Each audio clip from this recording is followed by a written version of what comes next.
and I just jammed my knee into my desk. If you're catching this replay, thanks for watching the replay. Feel free to comment and interact as well. I always come back and watch these replays afterwards. And also as a reminder, if you do the rocks, come back and share them in the comments. We love to see them. So today I'm jumping ahead a couple months. I know I wanted to start a couple Halloween style rocks. I'm planning on hiding them as I walk around with my kids to trick or treat for kids to kind of find around our neighborhood. So I'm starting early and coming up with some really fun and simple designs. That way you can make a lot of them without spending too much time. And I think that they'll be really fun for the kids to kind of find as they're going around the block trick-or-treating. So hello everybody. As you come in, feel free to say hi, chit-chat with each other a little bit. You can let us know where you're from or where you hide rocks at. Sometimes you can find people within these videos that are in your area. So I'm just working straight on a rock today. This is a very simple rock to do. Like I said, I want to be able to kind of almost batch these out. So I'm just going to start with my white and kind of plan out my little mummy guy here. So we're going to put some maybe on this side. So I'm going to start by placing out my bandages. Without the lines and the streaks, you're not going to really see that you spaced them out this way, but just kind of helps in your design aspect. Just create these rectangle shapes where your bandages are going to go. Like so, just get it on there. Now the second one, you want to leave space so that you can have your eyes in there. Okay, so we're going to cut straight across for a second bandage like this. You might only have one eye hanging out. I might have gotten that one a little too close, but we can fix that when we're coloring them in, so it's not a problem. So go straight across. Kind of using the shape of my rock to kind of distinguish where the head actually is. And then once we've got that, you can do another one that kind of cuts back. As it wraps around, it would kind of twist and turn a little bit. You don't want too many of them straight across because it kind of would look boring. But like I said, once these are all painted on, you're not really going to see them at this moment where they're going. It's just kind of so you visually have an idea when you go back over it. And the only place you want to leave open is going to be your eye area here, but you are going to want something to close off that corner. So I'm going to put one in like so, and I'm going to make this one skinnier when I go back through, because right now we're losing most of our eye slot, but that's okay because I put white underneath anyways. Here we go. Have one come up along here. And maybe one more across the top. I put my finger in it there.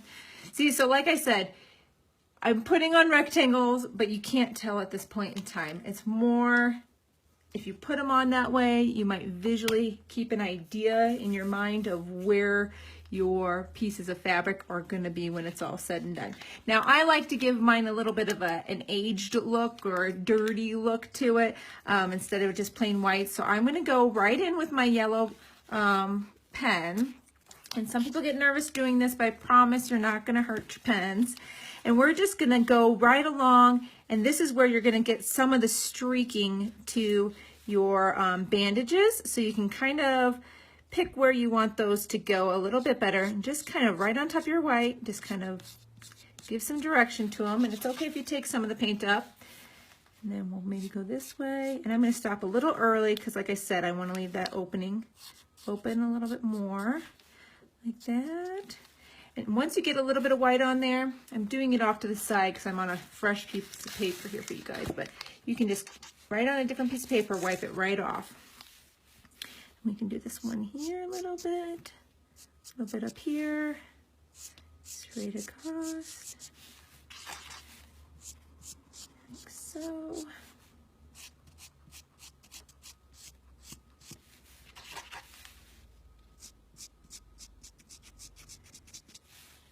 And we're going to go back over this with our white one more time as well, because I don't want it to be yellow. All right, so when you're all done, just doodle it off, and you'll be right back to your yellow again. I can't tell if you guys can see that. It might be under the comments. But you just keep a piece of paper, just kind of doodle the tip off, and you're right back to your yellow again. If for some reason you forget to clean off your brushes or your pen tips when you're working, you can rinse them. This is water-based paint, you won't hurt anything. I'm just gonna go right back over now with my white to kind of blend that in a little. Just go right around your yellow stripes that you have there, just to blend it in a bit more, like so. If you had a place you missed, you can go while your tip has that little bit of yellow on it. And the same thing for this white tip. Don't worry, you're not gonna ruin it. I'm leaving this part white because I need more space for my eyes. We're gonna go right over to our spare piece of paper like this and just doodle it off until you get back to your white. And as you can see, it will come right off. Just like so. So we're back to white again, okay? Now, I'm gonna go in and put in the background for my eyes. I actually colored the entire triangle white and then go back with the black to create the eye shapes. So we're gonna go in and I'm gonna be careful to try not to touch any of that wet yellow with my white pen since I just cleaned it off. I'm just gonna get in. I should probably have grabbed my smaller pen, but go in there and fill that space in. Oop, and I just got a little bit of yellow on there. Fill that space in with white. And then we're gonna let this dry for a little bit. Not too long, these don't take too long to dry. All right. So we're gonna give this a second. I'm gonna peek. If you guys have any questions, throw them in there right now. It's a good time to ask because I'm gonna let this dry a little bit before I go at it. Nancy, yes, you can watch the replay. I know sometimes I did try to hop on today and kind of share when I was planning on going on live. My kids actually are back at school, so I'm going to try to get to a more predictable schedule. So, hi Lori, hi Sean. So I'm going to try to get to a more predictable schedule, and that way I'll have a better idea usually when I'm going to be going on live. Pardon me, I'm going to take this off to the side, just kind of give it a couple quick blowing. Yes. You're blowing on your screen. Yeah, I was just going to try to blow on it, but I don't want to blow in your guys' ears, so.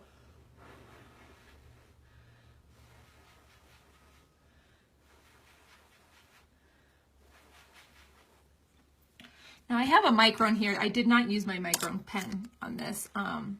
If you're gonna use a Micron pen, you wanna definitely make sure that your rock is completely dry before you go in with these because you'll soak up the paint. If I use this and it's a little bit wet, if I get a little paint, I can just draw off to the side and take it back off. So it's still a little bit damp, but I think I'm gonna be able to get in there and just start adding some of the textures. So I'm gonna start with my wrappings that are around the eyes first because I feel like those are the most distinguishing lines that you have to make sure they make sense.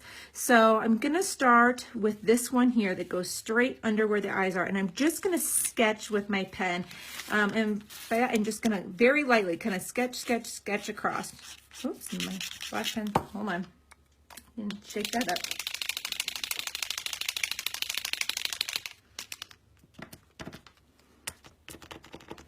There we go. So I'm just going to sketch across though. I'm not going to make any solid lines on him. I just think it gives it more of a rustic look, I guess you could say. So we're just going to kind of find where our edge would be here and just kind of sketch across. And see, even as I did that, I can see how I did that yellow line there. So I'm going to sketch that one and kind of end that edge there. And then we'll find where we want it to come from the other bottom edge. This is still pretty wet. If you're working at home, let your paints dry a little bit better than I do here. Again, if you do get that wet on there, just go ahead and mark it off.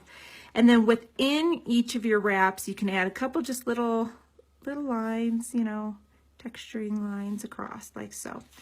Now we've got this one going up, and this one you can see we painted going across, so I'm going to add that line in like so. And you can even sketch these lines on here and then go back over them again my non-patience is going to come back and annoy me. There we go. Well, a couple streaks from the edge there. A couple there, a couple crossed. And then we can have this other piece, and I just stuck my finger in there. I'm going to have this other piece go. Need the top of this one. I'm going to go right across here, like so. And then we've got kind of the basic ones around the face. Now this one could continue all the way underneath, or another piece could definitely wrap it this way. It's just kind of however you want.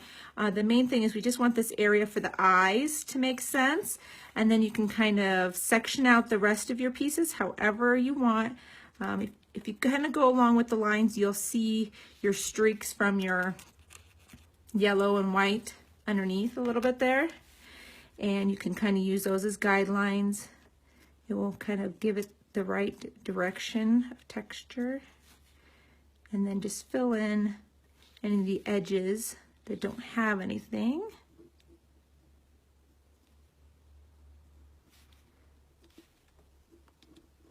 Along here. Okay. Turn this over to do the top. And I kind of followed through, I believe, with my yellow. So I'm going to have that one go here. And see, like this spot here, you don't really have a whole stripe or cross necessarily, so you just can kind of cap it off. Give it a couple little textures. Same with this side. Just go ahead and give it an edge. Like that. And I'm going to have this one go one more this direction, and then we'll do one just across the top, like so. So we've got our bandages for our mummy, and I was going to use this one. We'll see. We're getting pretty dry there in the center. I think now I'll be able to get that on okay. And we're just going to create the outlines for our eyes first. So we're going to do our, well, I take that back. I'm going to do the pupils of the eyes first, just so you can space them and find out where you're going to want them to be. So go ahead and put in the pupils. See, this one's going to be kind of underneath a little bit more, which is fine. Put in your pupils like so, and then you're going to take and sketch the outside of the eyes so that they're spaced apart a little bit. And then around to the other side. Because you can always add more black. You can add more white too with these pens, but it's easier to go the other way. Just fill in those spaces with the dark. Like so. And you're basically done. And you can shape your eyes a little bit more once you've got that dark around there. Sometimes you can kind of see how you want them to be. Ooh. And we're done. So I'm going to be making quite a few of these. It's got a little bit of a funny edge to it. There we go. See, this eye looks a little lower. So yes, you can touch them up. But I'm going to make quite a few of these guys. They're pretty quick and easy to do. And if you're batching them out, you could do all of your bandage stripes first, and then you can do all of your highlight color next, and definitely give yourself some dry time in between the layers. But there you go. He's done. So I hope you give these little guys a try. They are so fun. Okay, I see somebody talking about the pens. I'm sorry, I will tell you. Okay, I of course went one of each today. So I have, this one is a 5M or medium tip. Sometimes people consider them, say, extra fine, fine, medium. On the labels, on the ones that are totally in Japanese, on the barcode is where it will say 5M. And this one is considered fine tip, and they are considered 3M. And this is in a different spot right here. It says 3M, and then for my black, I used a 1M, which is considered extra fine tip. Today, instead of linking to the supply page, I actually linked to a post that I had whipped up a little while ago about why I think Posca pens are great for rock painting beginners. So I linked to that post because there's actually a hyperlink where you can get a multi-pack of pens where you get a few of each size in all the basic colors. And that's actually the first set that I ever purchased. So if you don't own any pens whatsoever, that's a really good place to start because you get a little bit of each size. You'll figure out which ones you like the best, and then you can go adding onto your collection, which I guarantee you'll probably do. Now I've got glitters and pastels and all sorts of different ones now. So thank you everybody that joined in live today. I will read back through the comments. Hopefully I answered any questions that you had. The smallest tip that I have here is the extra fine pen, and it's considered a 1M. There is a smaller size than this even. It's considered a 1MR. I do not have any of those, but the one that I use today is this one, and it's considered the 1M. It's extra fine. So you guys have a wonderful day. We'll see you again this week. Later on, I have a hummingbird tutorial that I'll be sharing with you as well. So bye everybody.